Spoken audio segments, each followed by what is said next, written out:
We thank you all for coming by here and being a part of the sessions.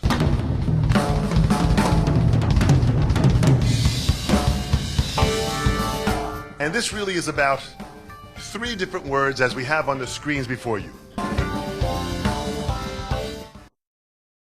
It all started from the idea of a book that was put together about drummers' lives. The book is called Sticks and Skins. The first ingredient that I always look for in a pro player is the absolute need to do it. And there's a big difference between the need and the want. The industry is at a challenging place, as many industries are. As it shrinks and changes, we have to now develop certain skills that we need to understand and analyze and research and improve at many levels in order to continue having the desires that we want in our lives within the music industry. The sessions really has evolved in 3 different parts. Hearing about what you're about and about what we're dealing with at that moment in this actual session, taking this information now and presenting it to you, and then hearing the performance aspect of it.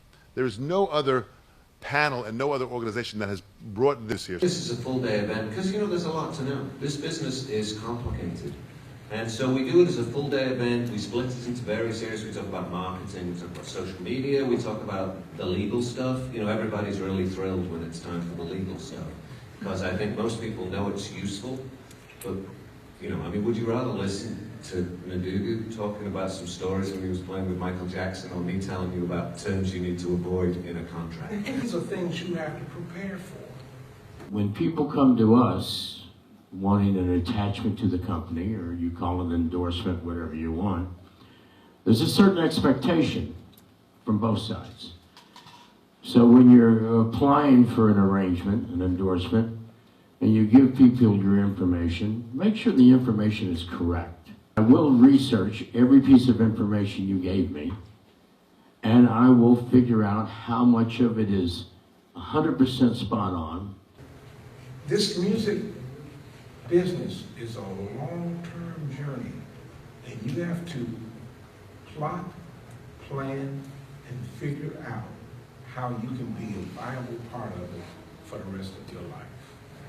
Always, always, always have to be ready. There's a great responsibility that goes along with this, and it is to be totally committed to the fact that you are going to be a student of this all your life. A student of the music itself, a student of how to become a better performer, a student of how to become a better businessman or woman. As you're learning, and we're all learning all the time, sometimes you'll get notes from a bandmate or a band leader or even a teacher. And this is something that was very helpful to me when I was working with older musicians, and some of them could be pretty direct and pretty rough. Don't personalize any such criticism. You want it? Self-marketing? Promotion? Yes. But you got to know how to do it. Being humble works as long as you do the job. Great. Don't you ever forget. Marketing, the business and the networking side. Now this happens to be the music business. As much as we love art for what it is a business. First of all, you got to start thinking like, you know, just looking at all the angles, and if you don't know, then ask somebody who is good at it and pick their brains, you know. So being resourceful, you know, like Liberty goes, the hang is important, but you need to really get out there and just like learn from everybody, do what you can. If you don't know, then ask. We're just trying to give you a little education about how to protect yourself and how to make some money, how to be successful at it. But it's all born of the fact that you're inspired to do it. Because you see something goes, oh, and it just makes you shake. And you got to write that lyric. You're like, you wake up in the middle of the night, you're crazy. If you, where's my pen? Where's my, I mean, you know what I'm saying? That's why we do it. So never lose sight of that. This business is for protection, but you're doing it because you're an artist. But these are the answers. Yeah. These are the answers, you guys. It's so important what we've been saying, because if someone told me, I'd be like, oh my God, this is great. That's why every artist I play with, I'm always like listening to what they're saying, because they know, they've been there, been there. You know, I've learned all of these things from the artists I played with. You gotta have a lawyer, you gotta have your copyrights, And it's really important. You're a lawyer, and you need a team if you're going to take it seriously, but there's a reason why your lawyer is the first person you hire. There's two reasons. I cannot explain to you how a record deal works in 2014 unless you understand how a record deal worked in 2000 or in 1995.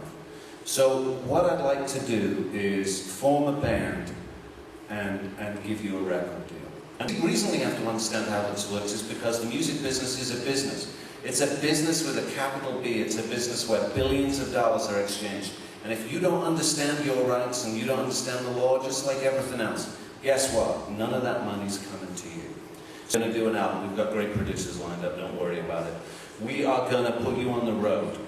None of this opening act stuff. I'd like to present you with a check for $500,000. In the 90s, that was not uncommon that would be what you would get. It's called an advance. An advance is also what is called a recoupable amount, which means you have to pay that money back to me. About band agreements. We talk about the role of a band as a business. How many people play in a band? How many people have a written agreement between the members of the band? See, and that's honestly, that's about normal. Do you not think that would be a good idea, by the way? Because really, you are a partnership. The band is a partnership. And under most states' rules, you're going to be acting under the default statute for partnership. Well, you might not want to do that. So you should have an agreement between you. And it can be super simple. It doesn't have to be complex. It should include things like how many people have to vote to fire somebody. How many people have to vote to hire somebody. What happens with profits? What happens with losses? Who pays for the gas in the band? When it comes to firing a member of the band, don't make the vote unanimous.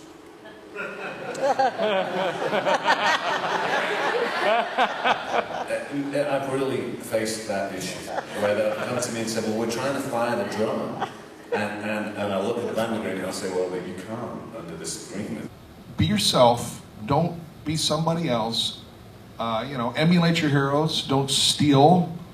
And, be the girl and boy your parents raised. And I think you'll turn out fine in this industry. Because it looks like what we got in this room is our great future. They're real rock stars because they go beyond just being the guy on stage.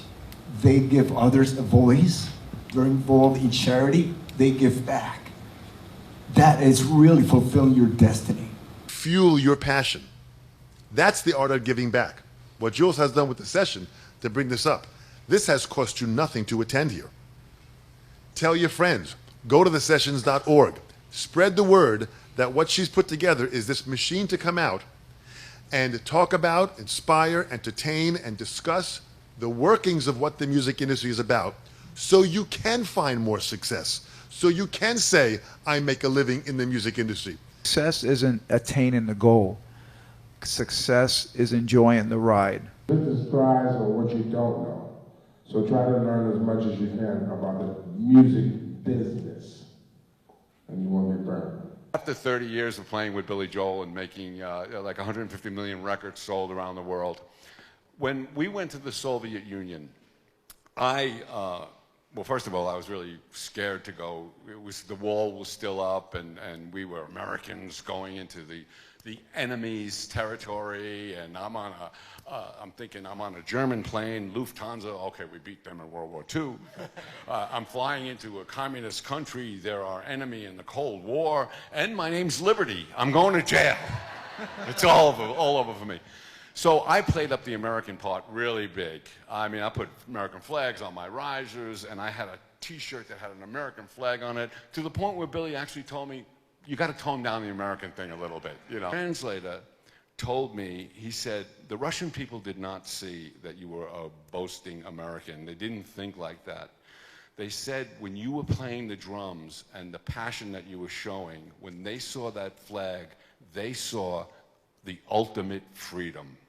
That's what they saw. Someone who had ultimate freedom. I have seen some kids, when I go to the classrooms, that when they get up to the microphone and they sing and they play, maybe somebody at one time told them they'll never be anybody. they have a shot, even just for that moment, to feel good about themselves. I hope to make a living off of it. play drums and learn a lot. To express myself with the music. See how far that can take me. Where this journey will take me. Perform and record as much as I can. Get better at reading, because I want to play on a cruise ship. Take my skills to a much higher level. I want to make a living in music. A recording drummer and also a producer. Make people feel good. Tour around the world.